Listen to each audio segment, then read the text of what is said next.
Yo, what up? It's Benjamin D'Souza here, the Yalchuan Emperor, back with another vid.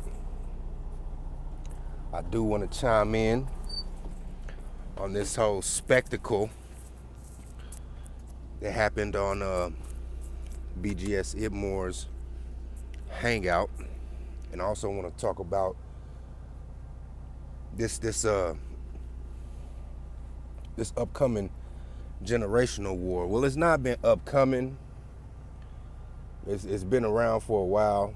You know, this baby boomers versus millennials. It's been around for a while now. We're just getting a close, how you say, front row seat to watch the blow by blow. And you know, I myself being a millennial, born in the mid '80s, you know, I have my points of contention with the baby boomer crowd. I have a little bit, you know, the baby boomers, what the Gen Xers do some of the shit that the baby boomers do too, that us millennials don't like, but they not as bad at it as the boomers. The boomers are like, it's fucking ridiculous. But like for instance, one point, a lot of baby boomers, and BGS he exhibits this, and he most definitely exhibited this the other night on his hangout. They come with this pompous, puffed up sense of authority. Like, oh, I'm the elder statesman, so you know, my word is law. Like, nah, nigga, no, no. And I'll give you an example. They got to talking about are cell phones necessary? And the young brother Carl, he was saying, well, yeah, cell phones are necessary. And he was trying to say, you know, this is a different time. Excuse me. And I would like to expound on that. This is a different time. And cell phones are very necessary. But BGS, his ego is so inflated that he just had to just pick at it and just browbeat this man into submission. It's like, come on now. And then you throwing out, oh, calling the young brother feminine. That's what you exhibited right there, brother, is a feminine trait.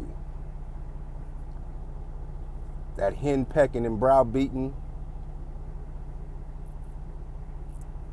until the person that you arguing with concedes to your point. Yeah, that part. But we're gonna get on his projections in a minute. But you know, it's a different time. You know, yeah, I get it. You raised 3 millennials. Congratulations. Good job. But you didn't experience life in our shoes. You know, we hit different milestones at different times. Like for instance, when I started driving, it was what? Early 2000s, 2000, 2001. And there were cell phones.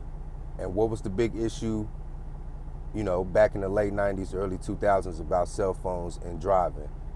No texting while driving, you know, cut out all the distractions and whatnot via the cell phone while driving and whatnot. So when I started driving,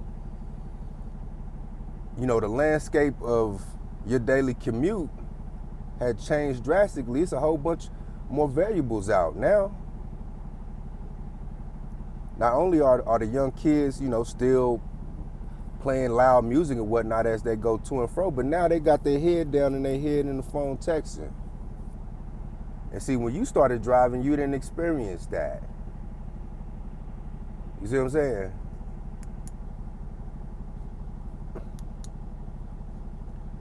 So you ain't been through what we've been through. You ain't hit the milestones like that. And then nowadays, millennials are what, mid-20s, all the way up into their mid-30s and whatnot. And now we got this whole new thing called social media. You know? And I think especially a lot of boomers, they let it go to their head that they experience supersedes everything. And some Gen Xers do this, and that's one of my main points of contention with some of the Gen Xers, but it's worse with the boomers. That whole inflated, pompous, know-it-all appeal to authority. And I seen Angry Man try to pull that shit too, gonna ask the young brother, you know, how old are you? Brother said, I'm 30. He said, well, I'm older than you, so you should listen to me. Nah, it don't work like that, G. It don't work like that. And a lot of our contempt, if you will, I wouldn't even say contempt, but just dismissiveness of boomers and the authority that they try to exude over the black community, if you will, is because what's your track record? What's your track record? I graduated high school, I was 18. I get into the real world. Y'all had no jobs for us. None. You know, I didn't come across a baby boomer who was a master plumber or something, and had his own business, and was like, hey Benjamin, why don't you go down to the local, tech school and whatnot, become a master plumber, come work with me, and I'll show you the ropes. Didn't have it. But, I'm from Kansas City, and, we do got Gates Barbecue. Shout out to Holly Gates, because he got like 4 restaurants out there. And, he done put a whole bunch of black folks to work. So I'm not speaking in absolutes, like every single baby boomer, during the 70s was in a nightclub, goddamn snorting cocaine and dancing a disco and wasn't doing nothing. Nah. So some of them was on their grind, you feel me? When they had to strike while the iron was hot. You feel me? But even to this day, like you'll have some baby boomers, they might have a used car lot and they own like 5 rental properties and whatnot, sitting on chips, riding through the ghetto on their way back to the suburbs in their $80,000 luxury vehicle, and on the weekends they go down to the 2-step club with a pocket full of Viagra trying to knock a bitch. I'm like, put somebody on. What's your track record?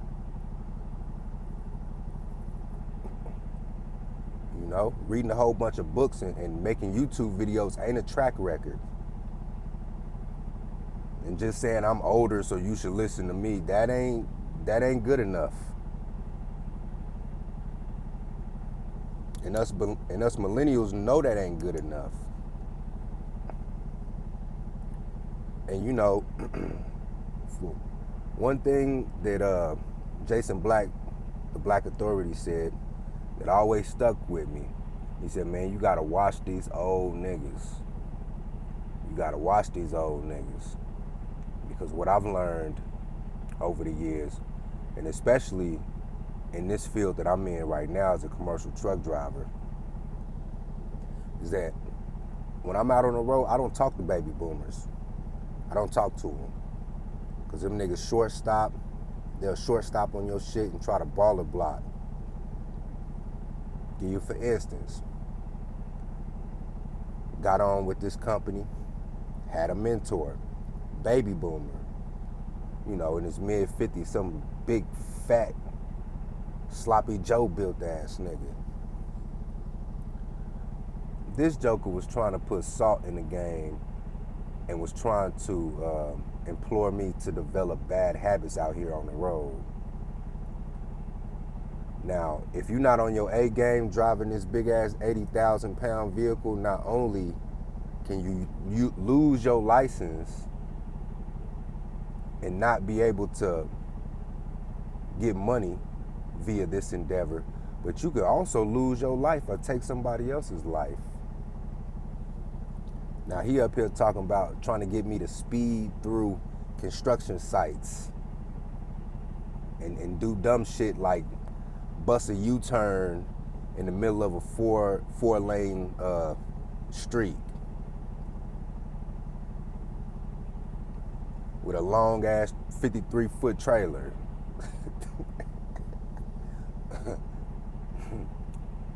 You know what I mean? And it's a lot of shit that he didn't teach me. He didn't teach me how to properly back. You know, that's a big part of this. A big part of this game is backing this trailer up. I had to literally get on YouTube. Hold on.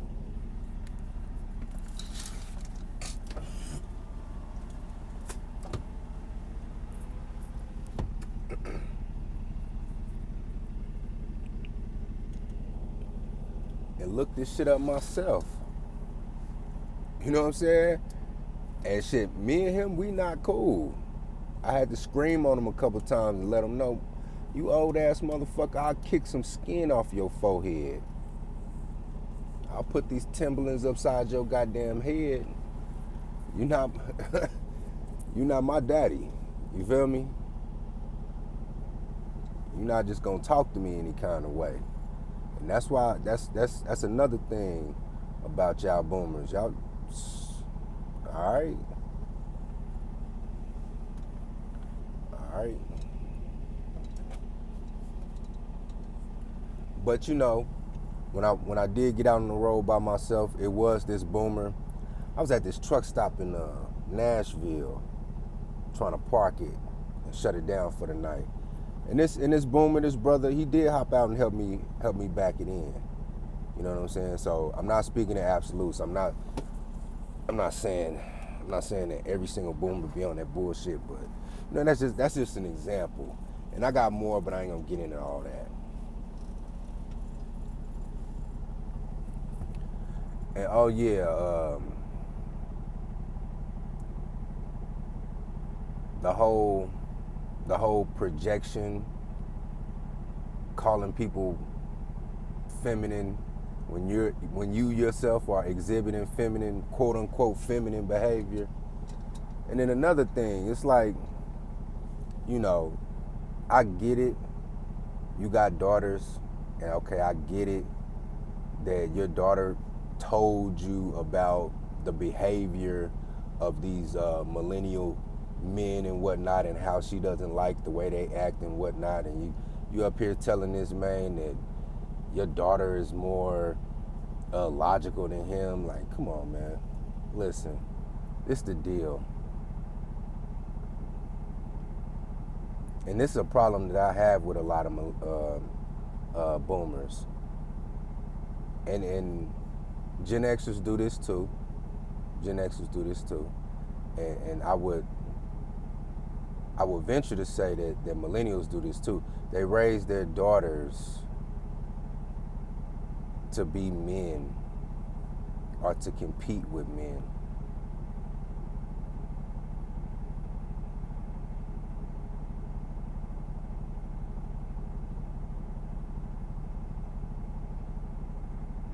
And that's very dangerous. Like I see videos on YouTube with black men today, like they'll have a daughter and they're out there, you know, putting their daughter through the basketball gauntlet and whatnot, and teaching their daughters how to play basketball, and they have these little video montages of their daughter, you know, doing a whole bunch of dribbling and whatnot. I'm like, come on, man, you teaching your daughter to be a man.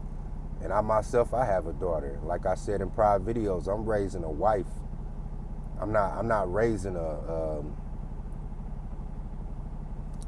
fucking a titan of industry.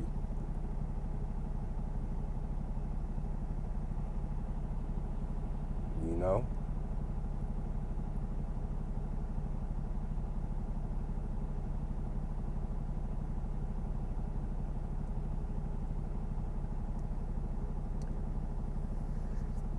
And lastly,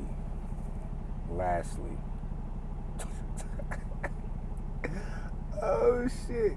When you told that man that you will bend him over your couch.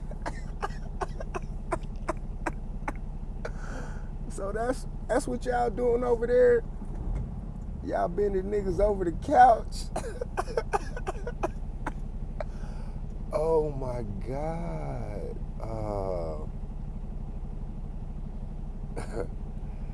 It dawned on me. I was like, oh shit. This nigga is an ex-con. Oh, that's why he read all them books. That nigga was sitting down for some years. He ain't had no choice but to read some books. Cause I mean, bro, you explained in graphic detail on how you would assault this man and then proceed to sodomize him. Oh. And you said that shit because you got triggered because he said something about your daughter, but you kept bringing your daughter into the conversation. And they had the nerve to tell this man, my daughter is more such and such than you.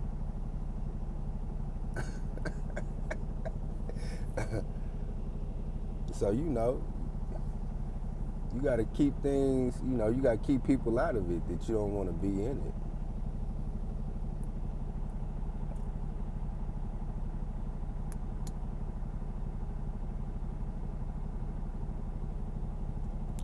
And the young boy, he was trolling a little bit. He was. But y'all try to squirrel heap and pack that man out, though. I'm very disappointed. Very disappointed. He said it's gonna bend that nigga over his couch. It's Benjamin D'Souza here. Like, share, and subscribe.